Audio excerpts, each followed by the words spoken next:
Kam nagaa jirtu nageenyi keessan baraadhaa bakkuma isin jirtanitti jaalalaaf kabajaan ani isiniif qabu sinaa dhaqqabu isiniin jecha ankasii wajjin turtii taasisu Numeer Huseenii walabaa miidiyaarraa hangafoota oduu gaddaatiin jalqaba. Innaan illaahi wa innaa ilayhi raaji'uun aalimni beekamaan biyya keenyaa Sheek Adamtullaa inni ulamaa'in biyya keenyaa qabdu guddichaa fi hangafni barsiisaan ulamaa'otaan leenjisaan ustaazotaa gaafa guyyaa 18 bara 2022 onkoloolessa du'aan addunyaa kanarraa gara fuula Rabbii deeman. Rabbiin qobsuba isaanii jannataan haa qananiisu. 18 onkoloolessa bara 2022tti artistiin gameessi Alee Birraa dhukkubsatee wal'aansarra jiraachuu maatii fi namoonni qaamaan hospitaalatti argan himan. Alee Birraa dhukkubsatee hospitaala waliigalaa Adaamatti wal'aansa taasifamaa fi akka jiru haati warra isaa Aadde Liilli irraa odeeffanneerra. Bal'inna oduu. Innaan illaahi wa innaa ilayhi raaji'uun. Aalimni beekamaan biyya keenyaa Sheek Adamtullaa inni ulamaa'in biyya keenyaa qabdu guddichi fi hangafni barsiisaan ulamaa'otaa leenjisaan ustaazota gaafa guyyaa 18 bara 2022 du'aan addunyaa kana irraa gara fuula Rabbii deeman. Rabbiin qobsuba isaanii jannataan haa qananiisu jedha. Firaa fi ahlii isaanii hunda akkasumas ummata biyya keenyaa hundaaf jajjabina isiniif hawwa maqaa miidiyaa walabaatiin. Sirni awwaalchi isaanii guyyaa har'aa 19 bara 2022tti ummanni biyya keenyaa kutaa hunda keessaa bahee hurrii fakkaatu magaalaa Harar Isteediyeemitti akka gaariitti sirna awwaalcha aalima guddaa kana gaggeessee jira. Kana irratti hayyootaa fi sheekonni hedduu fuula miidiyaa isaanii irratti bifa rifaatuutiin gadda itti dhagame ibsataa jiru. Xiinxallaan siyaasaa fi miseensi KFO kan ta'e obbo Jawaar Muhammad akkana jechuun fuula Facebook isaa irratti gadda isaa ibsee jira. Biyyaaf malee biyyeef hin qabsoofne jecha hiikaa bal'aa qabu kana sheeka kenna sheeka guddaa Sheek Adamtullattu gaafa wal dhaba Sumaalee fi Oromoo san furuuf tattaafannu san ummanni lamaan atakaroo daangaa dhiisanii biyya bor isaan lachiifuu taatu akka jaaran gorsuuf nuuf himan. Har'a hayyuu seenaa siyaasaa fi amantii dhuga isaa beekan dhabne.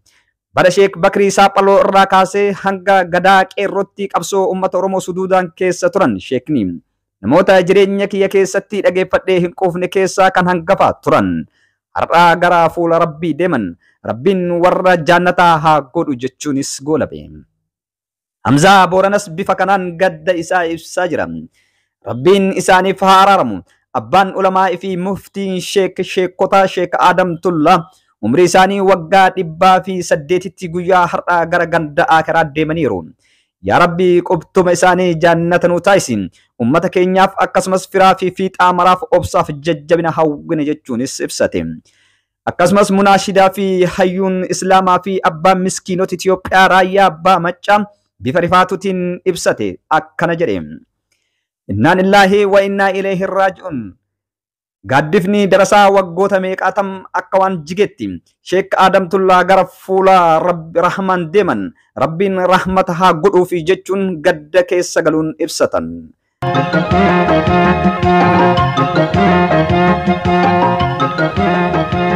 Onkoloolessa 18 bara 2022 artistiin gameessi Alee Birraa dhukkubsatee wal'aansarra jiraachuu maatii fi namoonni qaamaan hospitaalatti argan himan. Alee Birraa dhukkubsatee hospitaala waliigalaa Adaamaatti wal'aansa taasifamaa fi akka jiru haati warra isaa Aadde Liilli irraa odeeffanneerra. Ergaa dhukkubsattee hospitaala seenee yaalamuu eegalee guyyoota 10 kan lakkoofse ta'uu fi ogeessonni fayyaa hospitaalichaa wal'aansa gaarii kennaa fi akka jiran dubbatu Aadde Liilleen. Gameessi ganna 75 Alee Birraa amma durallee dhukkubsatee biyya keessaa fi alatti erga yaalameen booda wayyaa'ee ture. Alee Birraa dhibee onnee fi sukkaaraatiin rakkataa akka ture himee jira. Waggoota 50 darbaniif guddina artii Oromoo keessatti gahee guddaa gumaachaa ture. Artistiin Alee Birraa afaanota alattis afaanota gara 5 ta'an akka weellisaa ture seenaan isaa ni mul'isa. Dhimmoota aadaa, afaan hawaasummaa, siyaasaa, qaroomina ispoortii, jaalalaa fi walqixxummaa kan hedduu irratti weelluun dhaloota irraa dhalootatti darbaniin beekama. Artistiin Alee Birraa gumaacha isaatiif Yuunivarsiitii Jimmaa fi Yuunivarsiitii Dirree Dhawaa irraa dooktoreetii kabajaa argateera.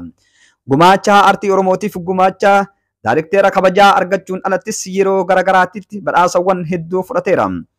Bara 1948 Dirree Dhawaatti kan dhalate Aliin umrii isaa ganna 14tti baandii muuziqaa hiriyaa jaalalaa keessatti weellisuu eegale.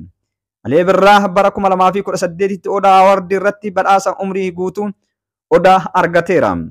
Jireenya isaa muuziqaa waliin waggoota 50 oliif keessa tureen sirboota 260 ol sirbuun hawaasa Oromoo fi kan irraa addunyaa garaagaraa irraa badhaasota 30 ol argatuu danda'eera.